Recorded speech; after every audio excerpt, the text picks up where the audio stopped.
Oi, pessoal. Se existiu um grande protagonista nesse ano de 2022, esse protagonista foi o encontro de Júpiter com Netuno no signo de Peixes. Esses dois planetas, eles são o regente desse signo. Mas o que isso significa? Isso significa que quando o planeta regente do signo ele passa pelo signo, então ele vai manifestar o seu potencial com a maior intensidade possível. E esse evento, desse encontro desses dois planetas, vai acontecer apenas a cada 165 anos. O que, volto a dizer, acabou fazendo desse acontecimento algo muito importante e que acabou, de certo modo, trazendo para a gente uma tônica bastante peculiar nesse ano de 2022. Quando a gente fala do signo de Peixes, a gente fala de entrega, a gente fala de doação. Esse signo ele está relacionado também com o momento em que a gente precisa fazer um balanço, em que a gente precisa se preparar para um novo ciclo. Por quê? Porque ele está relacionado à 12ª casa do nosso mapa astral.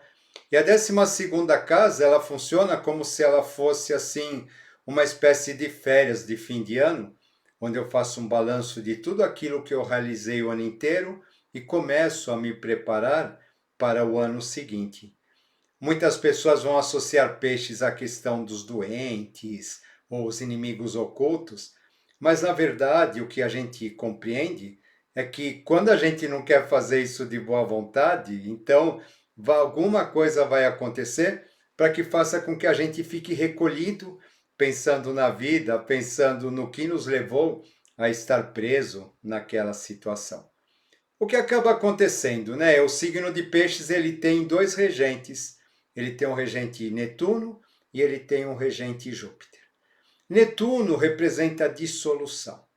Em todo lugar, em toda casa do mapa astral que Netuno se apresenta, ele está nos levando a uma ideia de dissolução, a uma ideia de que nós não estamos no comando daquela casa, a ideia de que nós precisamos nos permitir, nos conectar com algo superior para que aquele setor da nossa vida ele acabe a fluir. Ele vai nos trazer, na verdade, a necessidade de uma crença, a necessidade de uma fé. E Júpiter, por sua vez, ele funciona como uma lente de aumento. Ele vai expandir todas as casas por onde ele passa.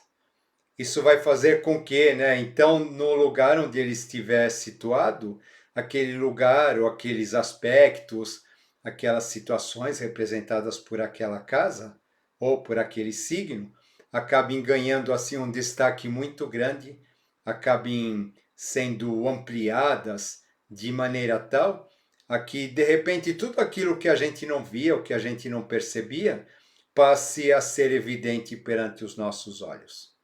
Falar de Netuno é muito complicado. Netuno vai representar a nossa necessidade de dissolução. Essa dissolução ela pode acontecer de muitas maneiras. Ela pode acontecer através da fé, da religiosidade, da entrega a outras pessoas, da entrega a uma causa, mas ela também pode simbolizar um vício, ela pode simbolizar algo nesse sentido. É interessante a gente perceber que às vezes as pessoas que elas têm problemas ligados a vício, na verdade essa questão está relacionada a uma espiritualidade que muito provavelmente não tenha sido tratada ou alguma necessidade nesse sentido que precisa ser desenvolvida, porém que a pessoa se nega. Netuno, então, vai acabar nos levando, vai acabar nos transmitindo esse tipo de aspecto. Ele vai falar da fé, vai falar da crença, ele pode falar de fanatismo, ele pode nos falar, volta a dizer, tudo aquilo onde a gente se refugia para que a gente não enxergue a verdade, já que o elemento de Netuno é a neblina. Então a gente vê que diante da neblina a gente não consegue enxergar absolutamente nada, mas a gente precisa, de certo modo, desenvolver os nossos sentidos, a gente precisa entender o que existe por trás daquilo para que a gente a gente possa se guiar dentro dessa ambiência. Ou seja, né, quando Netuno então ele passa em Peixes, essa questão da neblina, essa questão da nebulosidade, ela acaba sendo bastante acentuada. E volto a dizer, Netuno ele pode simbolizar fé, mas ao mesmo tempo ilusão, mentira, engodos, fanatismos, também ele pode nos levar a isso. Volto a dizer, né, tudo aquilo que a gente usa para que a gente possa fugir da realidade, para que a gente não consiga ver as coisas claramente. Aí vocês me diriam, mas qual que é a finalidade de tudo isso? A finalidade de tudo isso é exatamente que a gente desenvolva a fé, que a gente desenvolva a consciência interior e que essa consciência interior ela passe a nos guiar pelos caminhos que nós escolhemos através do mundo e através da vida. O ano de 2022, então, ele vai marcar o encontro desses dois regentes no seu total potencial. E isso acaba sendo bastante interessante quando lá no começo eu disse que esse ano seria um ano onde não seria exigido o desenvolvimento da fé. Foi exatamente baseado nessas questões. Por quê? Porque isso somado à questão dos nodos lunares, cujo nó do sul está em Escorpião, o nó do norte está em Touro, né, que por sua vez eles estão pedindo que a gente se liberte dos medos, que a gente se liberte das culpas, que a gente se liberte de tudo aquilo que nos aprisiona inconscientemente e a gente possa criar uma nova escala de valores que seja mais positiva, que seja, na verdade, algo que nos guie. Tá? Por um lado, nós temos Netuno, então, trazendo aquela neblina, trazendo aquela confusão toda que a gente falou. A gente tem o Júpiter aumentando ainda mais tudo isso. E a gente tem os nodos falando assim, olha, a segurança agora você precisa construir dentro de você. Você precisa se libertar dos medos, precisa se libertar daquilo que te oprime, das crenças errôneas e precisa construir uma nova base que te faça criar novas estruturas aqui neste plano. E junto com esse nó do norte em Touro, que a gente comenta, temos o nosso Urano, que é o regente de Aquários, né, e Urano fazendo uma revisão profunda de tudo isso. Eu preciso ver todas as possibilidades, eu preciso ver os novos valores que eu preciso conhecer, que eu preciso ter, para que essa nova base ela possa acontecer da melhor maneira possível. Quando um planeta fica retrógrado, o que acaba acontecendo? Na astrologia a gente costuma dizer assim que a energia do planeta se volta contra nós. Ela vai nos obrigar a desenvolver algo para superar aquilo que nos oprime naquele sentido. Ou seja, né, por exemplo, um Netuno retrógrado, ele vai fazer com que essa neblina, essa confusão, ela se torne interior e faça com que a gente seja obrigado a dissipar essas neblinas, a dissipar essas dúvidas dentro de nós, para que a gente possa dar um passo mais seguro perante o nosso destino, perante o nosso caminho. Júpiter vai fazer a mesma coisa, ele vai fazer com que a gente questione a nossa fé, com que a gente aprenda a usá-la de modo a fazer com que o nosso eu interno, o nosso eu divino, ele tenha capacidades de expandir a ponto de superar todas essas dificuldades que acabam se apresentando do lado de fora, no mundo externo onde nós estamos inseridos. O que acaba acontecendo é que, mais ou menos em julho desse ano, Netuno ficou retrógrado. E quando Netuno fica retrógrado, aquilo que deveria ser fé se transforma em fanatismo, aquilo que a gente deveria se libertar transforma-se em prisão. Ou seja, a gente começa a mentir para a gente mesmo, a gente começa a acreditar em coisas que a gente não deveria acreditar, mas que de uma certa maneira nos trazem conforto, e a gente tem uma tendência a ficar acomodado dentro dessa mentira, dessa ilusão que a gente criou.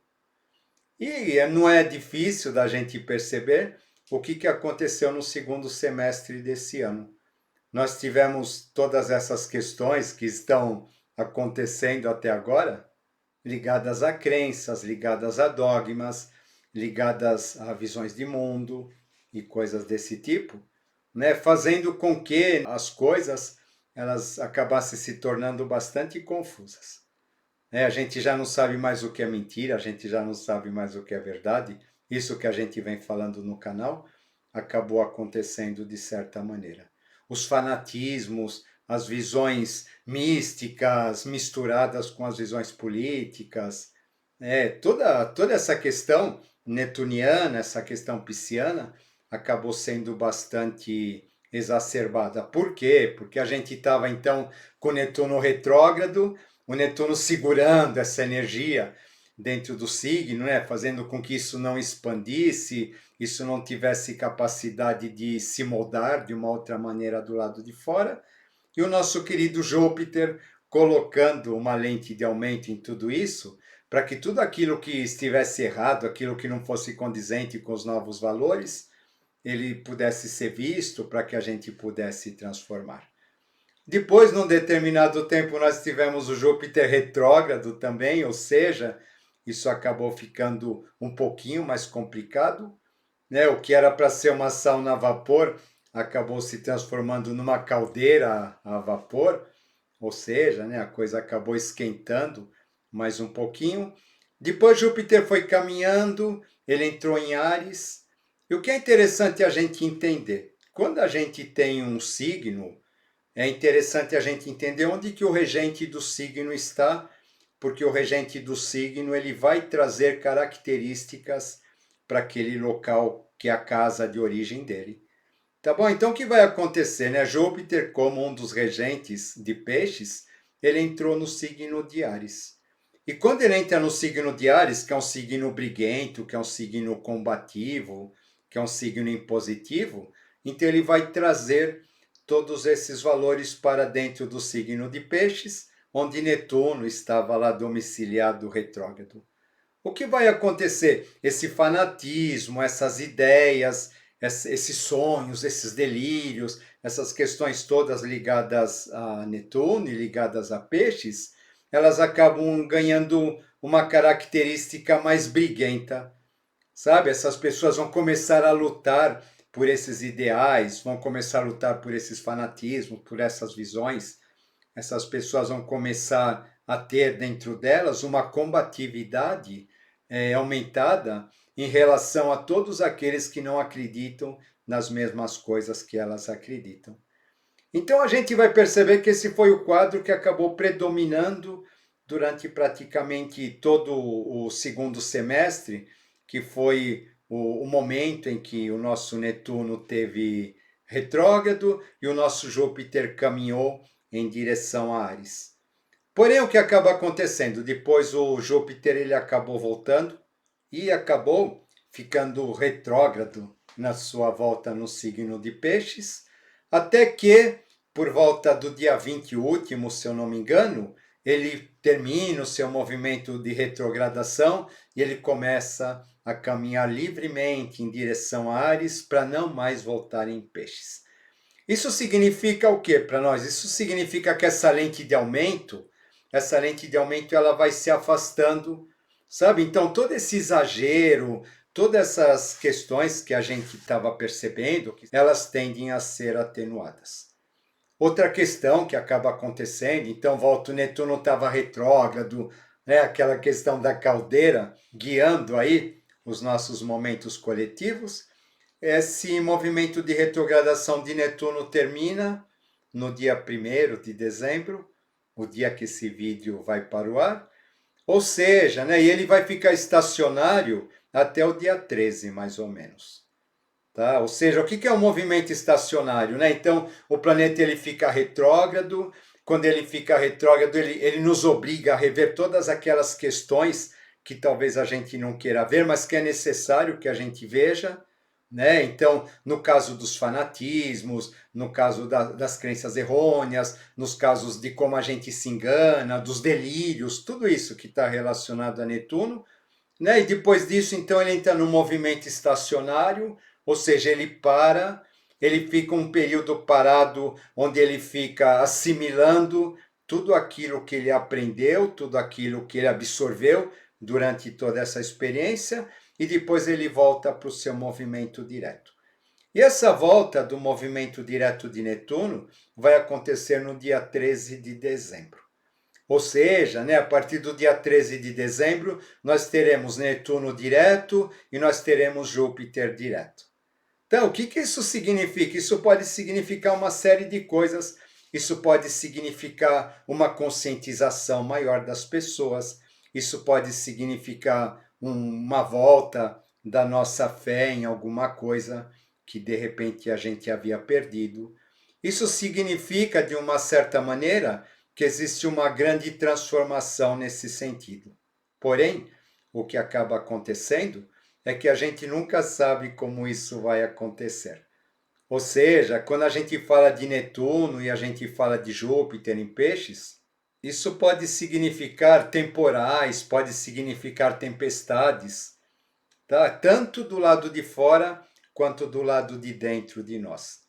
Ou seja, né, esses dois protagonistas, eles vão, de uma certa maneira, concluir o trabalho que havia sido iniciado. Ou seja, né, se a gente, de repente, a gente aprendeu com tudo o que aconteceu, a gente aprendeu com tudo aquilo que a gente passou, a tendência é que essa lição, ela seja uma lição amena, seja até uma lição agradável e conclusiva, porque os dois juntos, eles domiciliados nesse signo, eles podem trazer uma conexão espiritual muito bonita para nós. Porém, né, caso a gente não tenha aprendido, eles vão nos levar, de uma certa maneira, a que a gente busque essa conexão, a que a gente sinta essa necessidade. Ou seja, a conexão ela acontece de uma maneira ou de outra. Porém, né, tudo vai depender da maneira como a gente lidou com essas questões que vieram acontecendo até então. E quando chegar 20 de dezembro, mais ou menos, Júpiter então adentra definitivamente no signo de Áries, né, para não voltar aqui em Peixes, a não ser daqui a 12 anos, né, já que Júpiter ele fica um ano em cada signo. O que a gente acaba percebendo dentro de tudo isso, né, é que então esse período de 13 a 20, essa semana, né, que equivale a esses dias, ela tende a ser muito intensa. Talvez uma semana onde a gente veja essas questões psíquicas, esses fanatismos sendo atenuados, ou talvez seja um momento onde a gente seja levado, de uma certa maneira, a procurar uma maior conexão espiritual, que a gente seja incentivado a procurar clareza, a procurar discernimento. Né? Tudo está relacionado com a mesma questão. Então, é importante a gente perceber, né, que nós estamos sendo levados a isso, né, mas as situações que vão acontecer no mundo, as situações que vão acontecer na sociedade, isso vai depender apenas das consequências daquilo que a gente plantou, daquilo que a gente fez, daquilo que as pessoas como um todo agiram, né, o modo como as pessoas agiram durante todo esse período e que acabou determinando, né, ó, as consequências elas serão essas ou elas serão aquelas. Mas o aprendizado, conforme a gente vem falando, esse aprendizado acaba sendo o mesmo para todo mundo, né? Ele vai surgir como uma necessidade da gente rever nossas crenças, da gente rever nossas opiniões, da gente rever aquilo, né, que nos conecta realmente com o divino, com o eterno, se aquilo tem bases ou não tem, né, os nossos ideais de vida e coisas desse tipo. Como a gente pode ver, né, esse movimento de Netuno e esse movimento de Peixes, ele acabou gerando várias ondas psíquicas nas quais nós acabamos imersos e nós percebemos isso claramente nos últimos 6 meses que a gente atravessou. E agora, no meu entender, né, esse último movimento dos dois, ele acaba determinando a última onda nesse sentido, né, já que Júpiter ele acaba não voltando mais, ele vai seguir seu caminho e Netuno vai permanecer ainda mais um pouquinho em Peixes, nos obrigando ainda a ficar fazendo uma grande revisão nesse sentido. Uma outra coisa interessante a gente pensar que quando a gente fala de peixes, a gente fala de saúde, a gente fala de doenças, tá bom? Então a gente pode perceber que essa nova onda de Covid também ela pode estar sendo bastante ativada nesse momento. Tá bom? Mas tudo indica, né, no meu entender, que essa onda ela é uma onda passageira, ela já não é mais uma onda tão intensa quanto ela ocorreu no passado, mas existe sim a grande possibilidade dessa onda voltar. Por quê, né? Porque essa questão do Covid, na verdade, a gente vem comentando desde o começo, ela vem nos trazer uma necessidade de revisão de valores, uma necessidade de reformulação dos valores da sociedade, uma necessidade de reformulação dos nossos valores interiores. Coisas que nem sempre a gente conseguiu fazer, né? Porque a gente, de um certo modo, acabou tomando uma atitude netuniana, muitas vezes, de alimentar crenças ou de alimentar situações onde a gente fugisse de ter que enfrentar, na verdade, essa grande necessidade de transformação que nos está sendo exigida nesse momento. Ou seja, né, a coisa ainda não acabou, tá? Ainda existem mais movimentos pela frente e aos pouquinhos a gente vai falando de todos eles, né? Que é para a gente não desanimar. Se a gente começar a falar de uma vez tudo aquilo que vai acontecer, realmente talvez a gente comece a pensar de um modo muito negativo. Mas o que é importante é a gente perceber que se a gente está vivendo nesse momento, se a gente está vivendo nessa situação, se a gente está passando por essa etapa evolutiva, é porque realmente a gente tem condições de realizar todo o trabalho que nos está sendo exigido, já que o Eterno, o Criador, a criação, em toda a sua sabedoria, ele não iria desperdiçar nada. A natureza é econômica, ela não desperdiça nada, portanto, ela não iria colocar nessa situação, nesse momento evolutivo, pessoas na humanidade que não tivessem condições realmente de superar e de crescer com tudo isso. Tá bom, pessoal? Fica aí mais um tema para a gente pensar. Eu ando muito atribulado por conta dessas nebulosidades todas que esse movimento acaba trazendo. E por conta disso, eu estou com dificuldade de fazer uns vídeos mais elaborados, como eu gostaria de fazer. Mas o importante é a gente manter o nosso contato, o importante é a gente fazer com que haja sempre uma maior compreensão de tudo que a gente está passando, sob um outro prisma, sob outros aspectos, através de outros olhos, a fim de que essa transição ela possa transcorrer da maneira mais segura, da maneira mais tranquila, e que a gente aproveite, conforme eu venho sempre dizendo, esse momento incrível que nós estamos atravessando, para que a gente possa dar um grande salto como humanidade e como individualidade. É isso aí. Vamos que vamos, mente livre, coração leve e até a próxima.